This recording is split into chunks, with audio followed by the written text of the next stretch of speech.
Hi, I'm Peter Mezitt, President of Weston Nurseries, and today I want to talk to you about summer blooming azaleas. Summer blooming azaleas, mostly of the viscosum species, the swamp azalea species that we've introduced throughout the decades.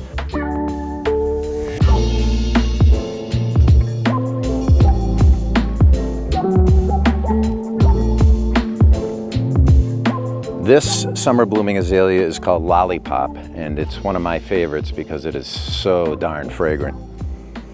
You can smell it. We were walking through the gate into this backyard about 30 feet away, and you start to smell it. So it just produces this incredible fragrance anywhere you go near it, and you can see all the flowers.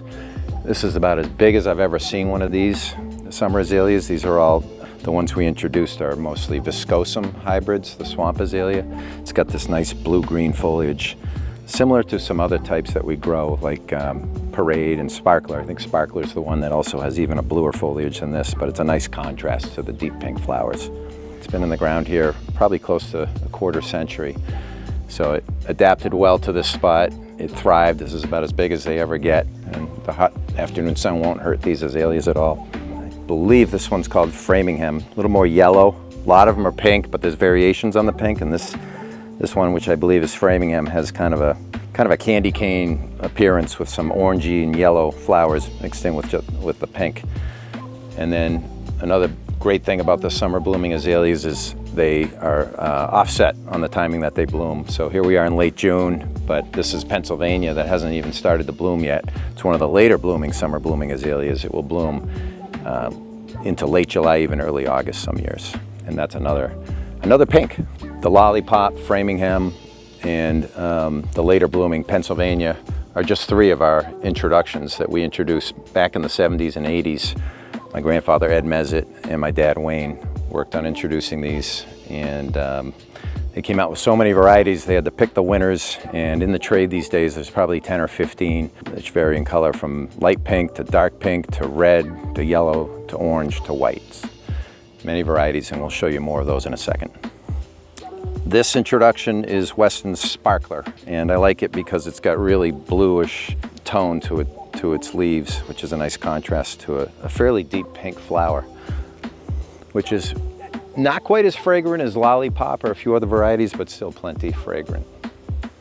Another Weston introduction called Golden Showers has a little bit of an orange tone to it when it's in tight bud, and it opens up to kind of a medium orange, almost yellow here. So it's got that reddish contrast with the buds in contrast with the open flowers.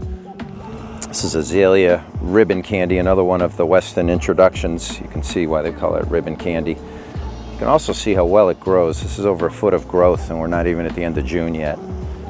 This is Weston Millennium, another Weston Nurseries introduction. This is probably one of the redder ones that's readily available in the marketplace around the country. All of the Weston Nurseries introductions that I've shown you today are viscosum hybrids, and this is the straight viscosum or swamp azalea, which you will see native all around New England actually. They tend to grow best right along lakes, and you'll see them drooping over lakes in June when you're out doing bass fishing or swimming. It's almost gone by at this point, but you can see it's a white flower. It's a seedling most of the time, so you'll see all slight variations.